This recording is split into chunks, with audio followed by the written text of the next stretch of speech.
Bab 2143-2144. Pikiranmu sedang kacau, Li Su memperingatkan. Ya, Yunce tidak menyangkalnya. Aku tidak bisa berhenti memikirkan apa yang terjadi padanya selama bertahun-tahun di Abyss. Li Su menghela napas. Aku tahu terlalu sedikit tentangnya. Tapi tentang Lady of Glass, seperti yang kukatakan sebelumnya. Meskipun dia bisa memadatkan es kaca, dia sama sekali tidak memiliki aura jernih yang seharusnya dimiliki Lady of Glass. Setidaknya, menurut pemahamanku, Lady of Glass tidak pernah memiliki emosi seperti dingin.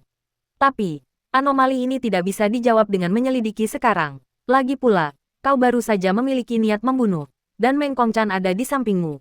Jika perhatian semua orang tidak terfokus pada Shen Wei dan Shen Wuyanye, dia pasti akan menyadarinya. Ini pertama kalinya kau begitu ceroboh sejak memasuki Abyss. Jangan khawatir, kata Yunce, bahkan jika aku ketahuan, aku punya banyak alasan untuk menghadapinya.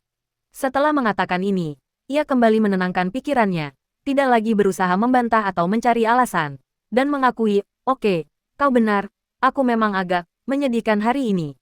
Sama sekali tidak, sebaliknya, kau hari ini lebih seperti Yunce, daripada Kaisar Yun, yang harus kau paksakan untuk selalu waspada setiap hari. Suara Li Su masih selembut awan peri, tidak berbeda dari biasanya, tetapi itu membuat Yunce terdiam sejenak, lalu menggelengkan kepala dan terkekeh. Kata-katamu cukup menghibur, seharusnya sangat efektif untuk membujuk para wanita muda yang naif. Sayang sekali, mengingat apa yang kutanggung, menuruti keinginan untuk menghancurkan diri sendiri di dunia ini adalah dosa yang tak terampuni. Aku akan lebih memperhatikan diriku sendiri. Li Su terdiam beberapa saat, lalu berbicara lagi, ada satu hal lagi yang perlu kuingatkan.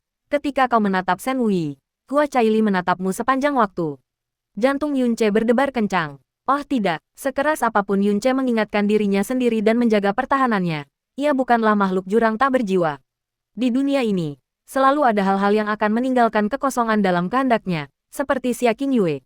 Namun untungnya, Hua Caili terlalu polos, dan bagi Yunce, ia adalah tipe orang yang paling mudah dihadapi di jurang. Ia memejamkan mata sejenak, seolah merenungkan sesuatu, lalu tiba-tiba membukanya. Tatapannya langsung, seolah secara naluriah beralih ke Hua Caili. Mata mereka bertemu. Kabut tipis dan kabur menyelimuti mata Hua Caili, mencerminkan emosi dan kecemasan gadis itu yang kacau dan tak terkatakan. Yunce berkedip sedikit, bibirnya sedikit melengkung ke atas, lalu tatapannya secara alami beralih, melihat ke arah Dian Zhouxi. Tatapan dan senyum sekilas itu menyebabkan arus deras yang berputar di dalam hati Hua Caili tanpa sadar menghilang, dan mata indahnya, yang dulu dingin dan berkabut, kembali ke kecemerlangannya yang sempurna. Hua Qingying, yang telah merasakan perubahan emosi Hua Caili, mengalihkan pandangan indahnya dan berbisik, fenomena aneh yang ditunjukkan Shen Wei sungguh mencengangkan. Ayahmu dan aku sama-sama sangat terkejut. Wajar jika Yunce terfokus padanya. Tidak perlu terlalu sensitif atau terganggu. Terkejut, Hua Caili sedikit tersipu dan dengan cepat menjawab, tidak, kakak Yun yang paling mengenalku. Aku sama sekali tidak terganggu. Bibi, kau bicara omong kosong. Sepertinya persepsiku salah. Tepat sekali, Hua Fuchen, yang berdiri di sampingnya, menggelengkan kepala dan terkekeh. Dari sudut matanya, ia melihat Dian Lohou sedang menghilangkan rasa dingin dari Dian Zhouxi, dan mendesah dalam hati.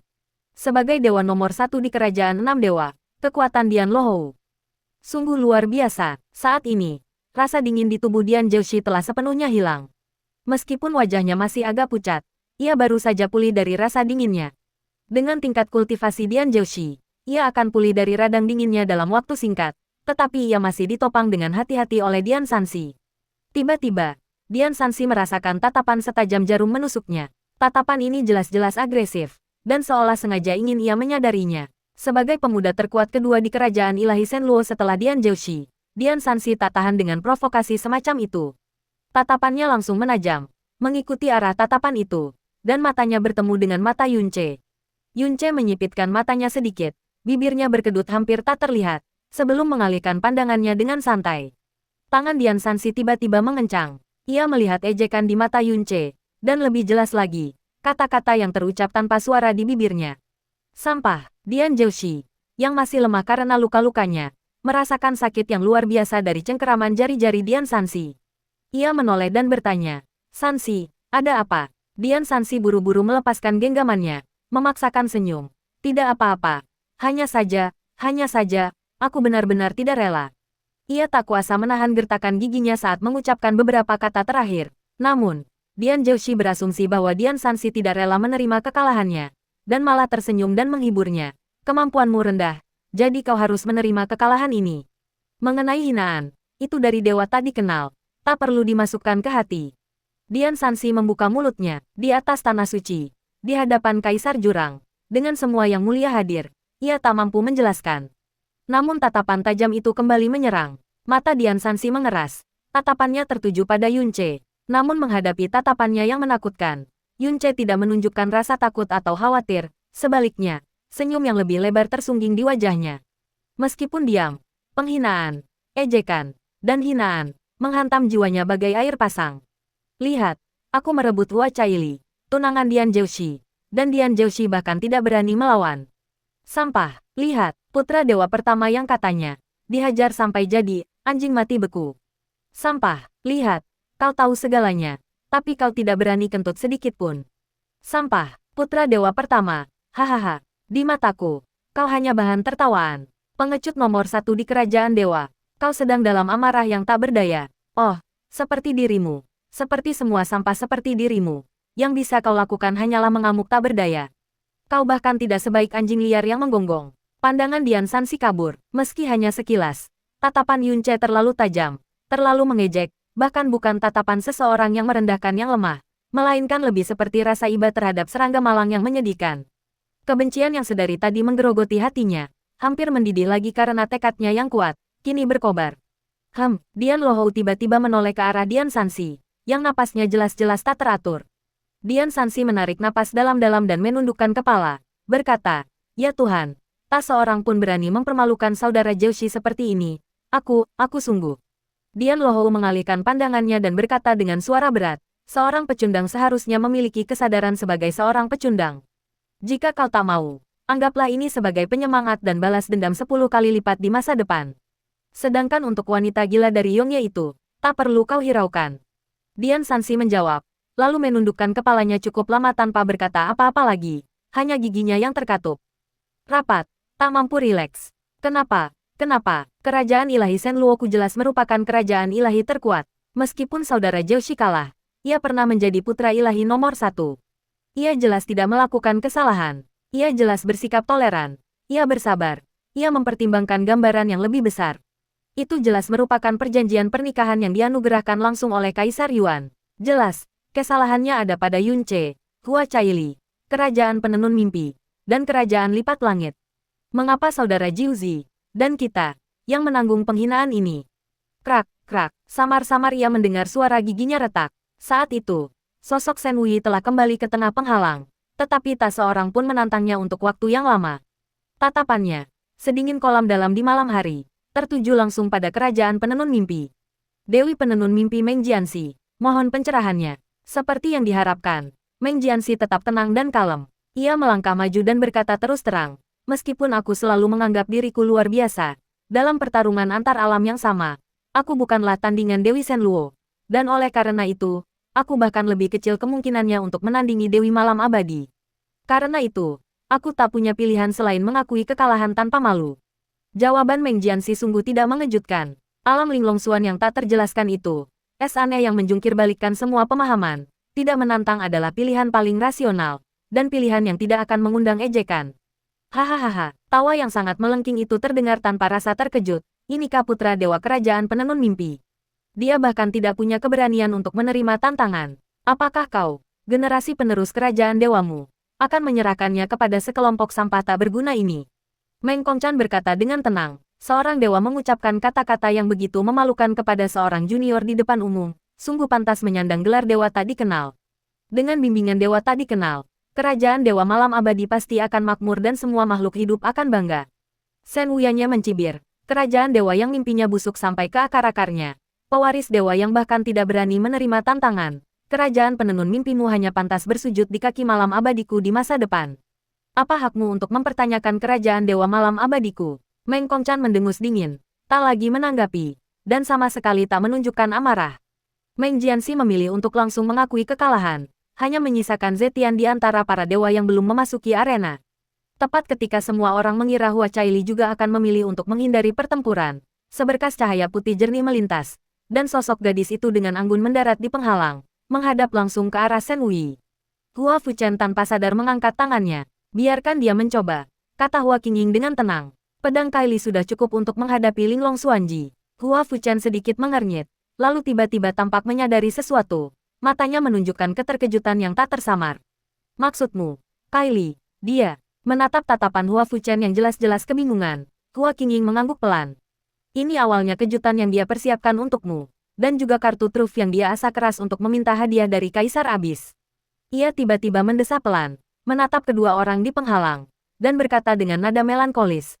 Awalnya ia hampir sepenuhnya yakin bisa mengalahkan Dian Zhouxi, yang berada di alam yang sama, tetapi ia tidak menyangka Dewi Malam Abadi yang begitu mempesona dan aneh akan muncul.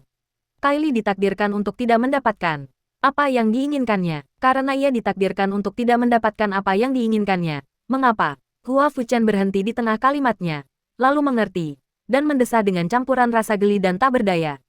Pada akhirnya, itu tetaplah pikiran gadis kecil itu. Dewi Zetian Hua Caili, ini pertama kalinya aku bertemu denganmu. Tolong beri aku pencerahan. Di tengah penghalang, kedua wanita itu saling berhadapan dengan jarak 100 langkah. Bahkan sebelum mereka bertukar pukulan, seluruh penonton menahan napas, bahkan angin sepoi-sepoi dan awan tipis pun seolah membeku. Di tengah langkah mereka, Shen Wei berpakaian hitam, jubahnya berkibar bagai tinta, dengan kabut dingin yang berputar-putar di sekelilingnya. Pertarungannya dengan Dian Zhouxi membuat rambutnya sedikit acak-acakan. Beberapa helai terurai di samping pipinya, semakin mempertegas wajahnya yang putih dan bening. Matanya bagai kolam beku, seindah mimpi, namun tanpa kelembutan atau kasih sayang, hanya ketidakpedulian dingin yang membuat orang-orang menjaga jarak. Aura dingin yang mengalir perlahan di sekelilingnya memberinya aura suci dan menyendiri, membuatnya tampak seperti Dewi Es yang turun dari surga, cantik dalam cara yang dingin dan menyendiri. Hua Caili mengenakan jubah awan seputih salju yang menjadi ciri khas Dewi Zetian, bersulam 7 cahaya pedang yang berbeda, terjalin dengan pola bintang yang rumit dan indah. Tiansu, Tianxuan, Tianji, Tianquan, Yu Heng, Kaiyang, Yao Guang, 7 sosok bercahaya terang, melambangkan 7 pendekar pedang Zetian yang mengelilingi bulan sekaligus menyembunyikan ikatan perlindungan yang tak tergoyahkan. Saat ia bergerak, roknya bergoyang, seketika bagai galaksi yang mengalir deras, berkilauan dengan cahaya dan warna. Kecantikannya telah tersohor di seluruh penjuru jurang, pusaka anugerah ilahi yang dikenal semua orang. Kulitnya seputih giok, pipinya merona tipis alami, seolah tak tersentuh debu jurang atau perubahan dunia fana. Alisnya melengkung lembut bagai bulan baru yang terbit, dan mata indahnya masih memantulkan bintang-bintang paling terang di jurang, memancarkan kemurnian rapuh khas seorang gadis muda. Dua wanita yang luar biasa cantiknya, masing-masing dengan aura yang begitu berbeda, muncul di hadapan mereka, sebuah tontonan megah yang belum pernah disaksikan siapapun di 6 kerajaan ilahi. Di luar penghalang, beberapa menatap dengan linglung, beberapa tetap tak menyadari, dan beberapa memaksakan diri untuk tetap tenang, tetapi hembusan napas mereka yang bersahutan hampir tak terdengar, dan mata mereka seakan lupa memantulkan cahaya, seolah langit dan bumi di puncak Eden tiba-tiba kehilangan warnanya. Aneh. Kenapa dia berinisiatif bertarung? Ini adalah pertarungan yang ditakdirkan untuk kalah. Dan dengan Meng Jianxi yang sudah ada di sana, aku tidak melihat ada gunanya dia menerima tantangan itu. Li Su mengungkapkan keraguannya. Yun Ce mengerucutkan bibirnya, menghindari pertanyaan itu, dan berkata, niat pedang menghancurkan surga Kylie, sampai batas tertentu, sebenarnya akan menahan. Oh, seharusnya kukatakan dia tidak terlalu takut pada alam mistik Linglong. Tapi dengan tambahan es berlapis, Kylie tidak punya peluang untuk menang. Dia menatap kedua wanita yang saling berhadapan di seberang penghalang medan perang. Hatinya dipenuhi dengan kerumitan yang tak terlukiskan. Satu berbaju hitam, satu berbaju putih, satu menyendiri dan dingin seperti bulan dingin dan peri es. Yang lainnya halus dan indah seperti lukisan kuno ceres yang mekar di malam hari. Mungkin di mata dunia, memiliki salah satunya akan menjadi keberuntungan terbesar bagi siapapun. Sebuah fantasi yang bahkan semua makhluk hidup tidak berani impikan. Namun tak seorang pun tahu, bahkan Shen Wei dan Hua Caili, yang baru pertama kali berhadapan. Salah satu dari mereka adalah istri sahnya, dan yang satunya lagi telah mengabdikan diri padanya, jiwa raga, dan tak tergoyahkan seumur hidup. Yun Ce dengan paksa mengusir pikiran-pikiran kacau di benaknya dan berkata dengan ekspresi fokus, pertempuran ini ditakdirkan untuk tak berlangsung lama. Selanjutnya, giliranku. Ia tak khawatir Shen Wei akan bertindak terlalu jauh dengan Hua Caili. Lagi pula, kebencian dewa tanpa cahaya selalu ditujukan hanya pada manusia. Kau, tanya Li Su bingung. Meskipun kau sudah terkenal di Abis, kau bukanlah anak dewa penenun mimpi. Apa alasanmu berpartisipasi dalam pertempuran anak dewa ini? Dan kenapa kau ingin melawannya? Kau terlalu memikirkannya. Tentu saja, bukan dengannya. Pandangan Yunce sesaat tertuju pada posisi Kaisar Abis. Aku telah merasakan kesepian yang sesungguhnya. Perasaan memiliki seseorang di sisiku, namun merasa hampa di dalam, sungguh mengerikan. Dan Kaisar Abis, kesepian yang ia tanggung mungkin berkali-kali lipat lebih besar daripada kesepianku. Petik 2. Rasanya seperti berjalan sendirian di malam yang tak berujung, tahun demi tahun, selama jutaan tahun. Dan jika seberkas cahaya tiba-tiba muncul di kegelapan tak berujung ini, merobek kesepian, ia tak akan pernah mengabaikannya atau berdiam diri. Li Su tampak tenggelam dalam pikirannya. Shen Wei dari Kerajaan Ilahi Malam Abadi, kultivasi tingkat 6 alam pemusnahan ilahi. Hua Caili dari Kerajaan Ilahi Langit Lipat, kultivasi tingkat 2 alam pemusnahan ilahi. Dalam pertempuran ini, Shen Wei harus menerima segel kesedihan mendalam untuk menyeimbangkan ranah kekuatan mendalamnya agar setara dengan Hua Caili. Telapak tangan pendeta tinggi sekali lagi bersinar dengan cahaya mendalam berwarna perunggu itu.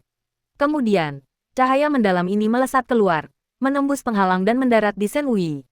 Pada saat kontak, cahaya mendalam berhenti sejenak tanpa alasan, menyebabkan alis imam besar sedikit berkerut. Namun jeda ini hanya berlangsung sesaat, hampir tak terlihat, sebelum mekar di tubuh Shen Wei, berubah menjadi susunan segel kecil sebelum menghilang diam-diam. Seketika, energi mendalam Shen Wei melemah dengan cepat, turun ke tingkat kedua alam pemusnahan ilahi hanya dalam 3 tarikan napas, mencapai keseimbangan yang hampir sempurna dengan energi mendalam yang dilepaskan oleh Hua Caili. Mulai, sebuah teriakan pedang yang jernih dan merdu terdengar saat Li Yun terhunus. Cahaya pedangnya, seperti kunang-kunang yang mengalir turun dan menerangi tubuh Hua Caili. Pada saat itu, temperamen gadis itu berubah drastis. Kekanak-kanakan samar di matanya lenyap, dan matanya yang jernih seperti bulan mengeras menjadi tatapan dingin seperti bintang yang hampir tak berani dilihat. Tubuhnya tetap ramping, namun ia diselimuti oleh niat pedang yang dingin yang menahan segalanya. Jubah awan seputih saljunya, menari tanpa angin. 7 pola pedang bercahaya dan pola bintang dewa di ujungnya mengalir bersama niat pedang, memancar dengan cahaya yang lembut dan berkilauan. Pada saat ini, pandangan semua orang kabur sejenak. Dewi Surgawi, yang kecantikannya celestial bintang dalam ingatan mereka tetapi tak pernah sepenuhnya matang, kini samar-samar menyerupai dewa pedang Hua Qingying.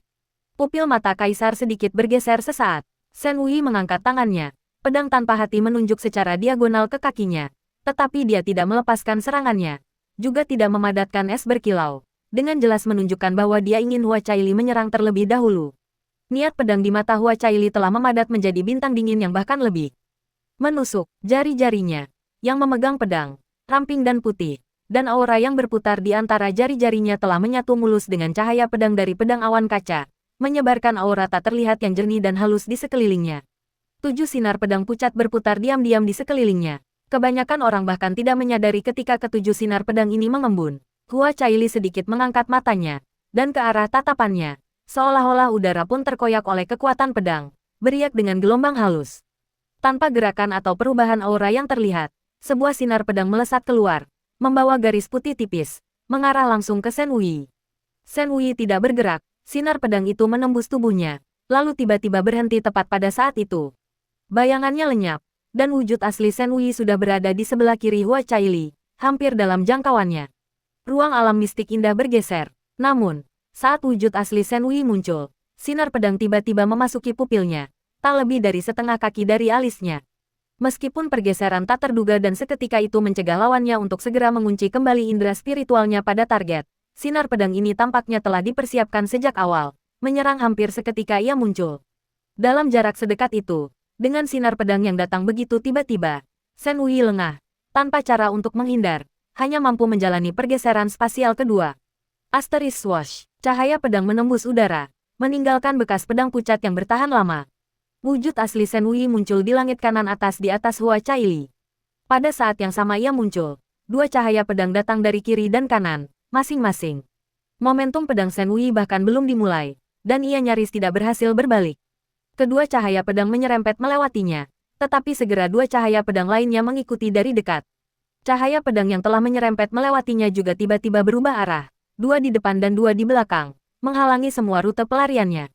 Asteris Swash, bayangan Shen Wei hancur, dan keempat cahaya pedang meleset dari sasaran, hanya menyisakan suara siulan tajam udara yang terkoyak.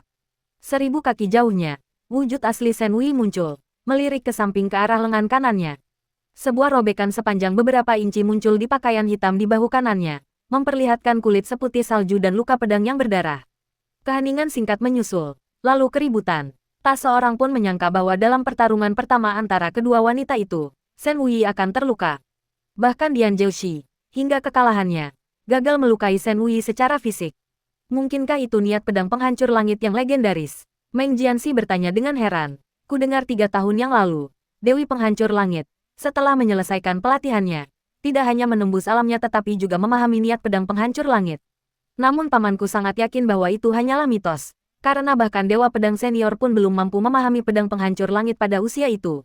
Aku tidak menyangka, ternyata itu bukan hanya benar, tetapi juga tampak, digunakan dengan begitu alami dan terampil. Sama sekali tidak seperti seseorang yang baru mulai memahaminya. Yun Ce menatap penghalang itu, tetap diam. Meng Kongchan berkata dengan tenang, dunia hanya tahu bahwa niat pedang Zetian dari kerajaan ilahi Zetian dapat membuat energi mendalam lawan serapu kertas, mudah dipatahkan. Namun, hanya sedikit yang tahu bahwa aspek terkuat dari niat pedang Zetian adalah cahaya pedang yang dipadatkannya memiliki kesadaran spiritualnya sendiri. Sebagai seseorang yang telah bertarung melawan Hua Fuchen berkali-kali, Meng Kongchan tentu saja merupakan salah satu orang di dunia yang paling memahami niat pedang Zetian. Kultivator biasa mengenali musuh mereka dengan indera spiritual mereka, tetapi kesadaran spiritual pedang Zetian dapat melacak hati dan mengunci jiwa. Situasi ini sudah diduga, di sekitar Hua Caili. Ketujuh cahaya pedang telah kembali, tanpa kakinya bergerak sedikit pun, namun hal itu membuat semua kultivator yang hadir gemetar di hati mereka. Sebagai warga 6 kerajaan ilahi agung, tak seorang pun bisa melupakan penilaian mencengangkan yang diberikan imam besar yang dingin dan keras kepada Hua Qingying. Bakat ilmu pedang nomor 1 dalam sejarah 6 kerajaan ilahi agung, satu-satunya orang di dunia yang mungkin mencapai keilahian sejati tanpa warisan. Bahkan pendekar pedang yang begitu menakjubkan membutuhkan 77 tahun untuk memahami gumpalan pertama dari niat pedang yang menghancurkan surga. Dan Hua Caili, asteris ding, suara lembut, membawa dingin yang sesaat dan menusuk tulang, menghilangkan pikiran aneh di hati setiap orang. Pedang tanpa hati di tangan Shen Wuyi telah memadatkan cahaya es yang redup, dan di sekelilingnya, penghalang kaca yang aneh, hampir seperti iblis, muncul. Bahkan ketika menghadapi Dian Zhouxi, dia belum memadatkan es kaca sedini ini. Keributan itu benar-benar mereda, semua orang menahan napas, menunggu untuk menyaksikan apakah niat pedang penghancur langit dari Dewi Penghancur Langit, pada tingkat yang sama, mampu menghancurkan penghalang kaca yang tak mampu ditembus Dian Zhouxi, 2 alam di atasnya. Hua Caili berkata dengan tenang, aku bukan tandinganmu. Ia tampak mengakui kekalahan, tetapi suaranya tajam dan jernih, tanpa sedikit pun rasa malu atau lemah. Sebaliknya, sikap dan auranya tiba-tiba melonjak dengan tekad yang kuat, bahkan nyaris teguh. Satu-satunya kesempatanku untuk menang adalah satu pedang. Ambil pedang ini, dan aku akan menyerah. Asteris klang, klang. Pedang Liyun tiba-tiba mulai bergetar sedikit, memancarkan serangkaian jeritan pedang yang agak menggila. Tatapan Hua Fuchen menajam. Ia ingin menyaksikan kejutan luar biasa yang telah disiapkan Hua Caili untuknya. Kecemerlangan pedang luar biasa yang bisa dilepaskannya di tangannya dari teknik pedang ketiga formasi penghancur langit 7 bintang, yang telah ia pahami di dalam formasi penghancur langit 7 bintang. Shen Wuyi tetap tanpa ekspresi, dan ia juga tidak langsung menyerang. Asteris klang, pedang Liyun tiba-tiba bergetar hebat, mengeluarkan dentang keras yang mampu menghancurkan emas dan membelah batu. Wajah seputih salju Hua Caili menegang, cahaya pedang di matanya memancar bagai cahaya bintang, dipenuhi tekad bulat yang seolah memusnahkan segalanya. Suan Qi dan pedang Qi di sekelilingnya mulai bergetar, jubah awan seputih saljunya berkibar liar, dan pola pedang 7 penerang dan pola dewa bintang di roknya semuanya bersinar dengan cahaya yang menakutkan, terkadang terang dan terkadang redup, menyilaukan namun membawa sedikit kegelisahan. Tanda seru tanda tanya, Shen Wuyi tiba-tiba mengerutkan kening. Ia tiba-tiba merasa seolah-olah sebuah pedang menekan hati dan jiwanya, membawa perasaan terikat jiwa yang tak terlukiskan dan hampir absurd, membuatnya merasa entah mengapa. Namun dengan kejelasan mutlak, bahwa di bawah pedang ini, hati dan jiwanya terkunci, tanpa tempat untuk melarikan diri. Cahaya pedang itu semakin intens setiap kali ia bernapas. Kekuatannya melonjak liar setiap saat, perlahan-lahan menjadi begitu kuat sehingga membuat hati dan jiwanya mulai merasakan hawa dingin yang semakin dalam. Ia mengangkat pedangnya secara horizontal, dan tubuh pedang tanpa hati dengan cepat memadatkan lapisan-lapisan es kristal. Tanda tanya, Hua Qingying, mengerutkan kening ragu, lalu tiba-tiba ekspresinya berubah drastis. Caili, berhenti. Teriakan terkejut yang tiba-tiba ini membuat semua orang langsung menoleh, dan mereka terkejut mendapati bahwa itu adalah Dewa Pedang Hua Qingying. Seberkas cahaya biru menyala, dan Hua Qingying telah bergerak ke depan penghalang medan perang. Suaranya mendesak dan asing bagi semua orang. Kylie, jangan gegabah. Berhenti segera, Kylie. Semua orang terkejut dan tercengang. Mereka yang tahu nama Dewa Pedang juga tahu bahwa Hua Kylie adalah satu-satunya kelemahannya. Satu-satunya hal yang bisa membuatnya, yang selalu menyendiri seperti peri, kehilangan ketenangannya seperti ini adalah keselamatan Hua Kylie. Hua Fuchen juga menyadari sesuatu. Ia pun tak peduli di mana ia berada, dan langsung muncul di samping Hua Qingying. Pupil matanya mengerut tajam saat cahaya pedang Hua Kylie semakin kuat. Itu bukanlah aura pedang dari pedang ketiga teknik menghancurkan langit. Itu jelas, pedang keempat teknik menghancurkan langit. Jika ia berada di luar medan perang, ia pasti akan sangat gembira mengetahui bahwa Hua Kylie telah melihat sekilas pedang keempat teknik menghancurkan langit. Namun saat ini, merasakan getaran aura pedang Hua Kylie dan keganasan niat pedangnya yang luar biasa, ia hanya bisa merasakan ketakutan yang luar biasa. Hua Qingying belum sepenuhnya menguasai pedang keempat teknik menghancurkan langit. Kalau tidak, ia pasti akan memberitahu Hua Qingying dengan penuh semangat. Terlebih lagi, kekuatan pedang keempat teknik membunuh langit membutuhkan konsumsi energi yang sangat besar. Dengan kultivasinya yang baru berada di tingkat kedua alam pemusnahan ilahi, bahkan satu serangan pun akan sangat sulit. Memaksa melepaskannya kemungkinan akan menghasilkan kerusakan 10 kali lipat pada musuh, tetapi 12 kali lipat kerusakan pada dirinya sendiri. Teriakan bibi tak dijawab oleh Hua Kylie, bukan karena ia tuli, melainkan karena pikiran, tekad, dan jiwanya terfokus pada niat pedang, tak memberinya waktu luang. Imam besar mengangkat kepalanya, dan penghalang yang tak tertandingi langsung muncul di hadapan Hua Qingying dan Hua Fuchen. Peringatan kerasnya bergema di seluruh puncak awan Eden, mundur. Tak seorang pun diizinkan mengganggu medan perang. Cahaya putih yang terpancar dari pedang Liyun semakin kuat, perlahan-lahan berhamburan menjadi pecahan-pecahan cahaya putih yang berkilauan, yang kemudian menyatu menjadi bintang-bintang yang tak terhitung jumlahnya seperti kunang-kunang. Bintang-bintang ini perlahan dan susah payah memadat dengan energi pedang yang dahsyat, perlahan-lahan berubah menjadi aura pedang pucat sepanjang 7 kaki pada pedang Liyun. Begitu aura pedang terbentuk, ruang di sekitarnya terdistorsi hebat, dan retakan-retakan halus dengan cepat muncul. Pemandangan ini membuat semua kultivator terkesiap kaget. Ruang di puncak awan Eden sangat tangguh, namun Hua Kylie, hanya dengan kekuatan Suan seorang kultivator alam pemusnahan ilahi tingkat 2, telah menciptakan kerusakan spasial yang terlihat jelas. Tak terbayangkan kekuatan tebasan pedang ini benar-benar melampaui batas wilayah kekuasaannya. Namun, ekspresi tercengang Hua Fuchen dan Hua Qingying membuat bahkan mereka yang paling awam pun segera memahami situasinya. Meskipun tebasan pedang Hua Kylie sangat mengerikan, saat dilepaskan, mau tak mau harus dibayar mahal.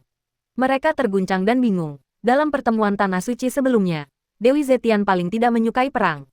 Hari ini adalah pertemuan pertamanya dengan Shen Wei, dan tidak ada kemungkinan permusuhan di antara mereka.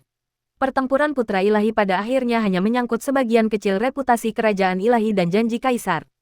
Abis, bukan kepentingan inti kerajaan ilahi atau para pewarisnya. Mengapa ia begitu teguh dan teguh hati? Ekspresi Dian Zhouxi menunjukkan kepanikannya yang nyaris tersembunyi. Ia melepaskan diri dari dukungan Dian Sanxi. Bibirnya terbuka saat ia hampir berteriak beberapa kali.